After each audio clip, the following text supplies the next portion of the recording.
देखिए फाइनली जब हमारा प्रोजेक्ट यहाँ पे डिप्लॉय हो चुका है तो कुछ इस तरीके से बता रहा है कि हमारा कहाँ पे है। बाकी आप इसको बिल्ड करके सर्वर पे ले जाना रहेगा। तो फाइनली प्रोडक्शन मोड में तो आपको ये कमांड करना है। और यहाँ पे देखिए एक फोल्डर हमें यहाँ पे बना करके दे दिया है। और इस फोल्डर के अंदर हमें यहाँ पे कुछ ऐसे फोल्डर स्ट्रक्चर एंड फाइल्स मिलेंगे, जिसमें हमारे पास नोड मॉड्यूल मिलेगा, पब्लिक फोल्डर मिलेगा और इसी में आपको एसआरसी भी मिलेगा। तो यहाँ पे हमारे पास इसको रिएक्ट को सिंगल पेज एप्लीकेशंस बोला जाता है, क्योंकि यहाँ पे आपको एचटीएमएल की फाइल केवल एक ही मिलेगी। एचटीएमएल की फाइल एक ही मिलेगी, बाकी सारे आपको यहाँ पे जेएस के फाइल्स मिलेंगे जो एक दूसरे में इंक्लूडेड रहते हैं। तो यहाँ पे ये हमारे पास सिंगल एप्लीकेशंस कैसे क्रिएट हुआ।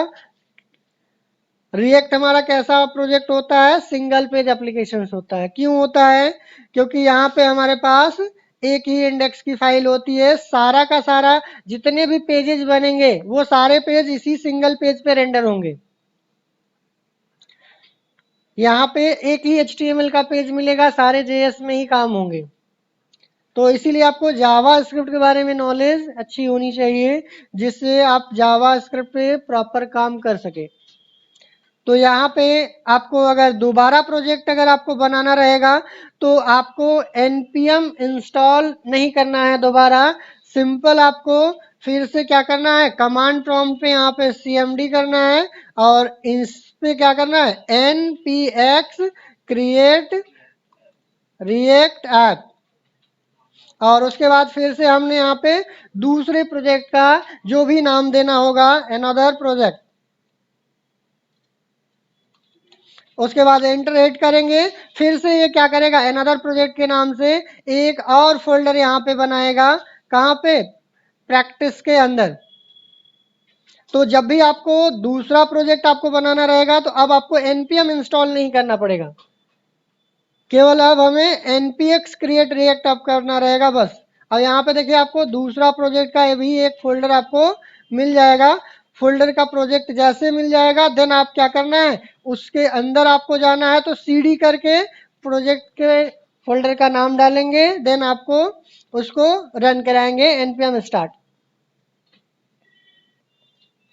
देखिए फाइनली जैसे ही आपका इंस्टॉलेशन हो जाएगा, आपका ये सारा का सारा यहाँ पे क्रिएट करके दे देगा। इसमें देखिए अगर हमें काम करना है तो आपको जिस भी प्रोजेक्ट पे काम करना है आपको cd करके आपको उस फोल्डर के अंदर जाना पड़ेगा। जैसे अगर हमें अभी यहाँ पे दो फोल्डर दिख रहे हैं, दो प्रोजेक्ट दिख रहे हैं, तो हमें यहाँ पे थोड़ा सा अभी इसके नेम यहाँ पे देख देख करके टाइप करना पड़ेगा। या तो आप cd करिए, यहाँ पे टैब दबाइए कीबोर्ड से, cd लिखने के बाद आप टैब दबाएंगे तो फोल्डर का नाम ऑटोमेटिक आ जाएगा। देन आप यहाँ से इंटर करिए, ये आपके फोल्डर के अंदर आपका चला जाएगा। देन आप यहाँ से npm स्टार्ट करेंगे। तो जो अभी इसके पहले हमने डेमो प्रोजेक्ट वाले में हमने रन कराया था, अब उसको टर्मिनेट करके ये वाला चला देगा। तो npm स्टार्ट करेंगे तो अब ये पुराने वाले को क्या करेगा, इग्नोर करके नए वाले को रन कराएगा। तो लास्ट में आप एक ब्राउजर है, एक ही पे आपको चलेगा, पोर्ट नंबर सेम होता है, इसलिए एक बारी में एक ही प्रोजेक्ट आपका चलेगा। पोर्ट नंबर सेम होने की वजह से एक पोर्ट पे मल्टीपल चीजें एक साथ नहीं चल सकती हैं सेम सर्वर पे। तो यहाँ पे अब ये पुराने वाले प्रोजेक्ट को टर्मिनेट करके नए वाले प्रोजेक्ट्स को क्या करेगा, डिप्लॉय कर देगा। देखिए यहाँ पे आपको क्या बोल रहा है, something is already running on port, would you like to run the app another port। अब यहाँ से आपसे पूछ रहा है तो आप दूसरे पोर्ट पे करना चाहते हैं तो आप यहाँ पे यस करके आप एंटर कर सकते हो। तो ये आपसे वेरिफिकेशन कर रहा है कि ऑलरेडी आपने एक प्रोजेक्ट रन करा करके रख दिया है, तो वो क्या करें, रन करना है नहीं करना है उसी सेम पोर्ट पे।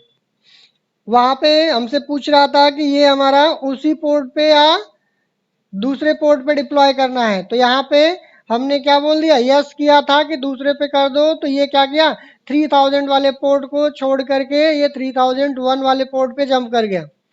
तो ये आपका अभी डिप्लॉय हो रहा है यहाँ पे।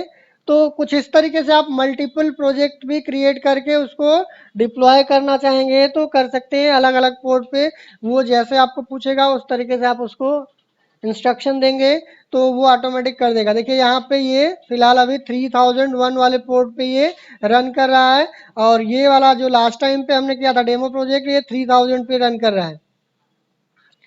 तो इसके फोल्डर स्ट्रक्चर के बारे में भी हम लोग समझेंगे कि किस तरीके से ये फोल्डर स्ट्रक्चर में काम करेगा।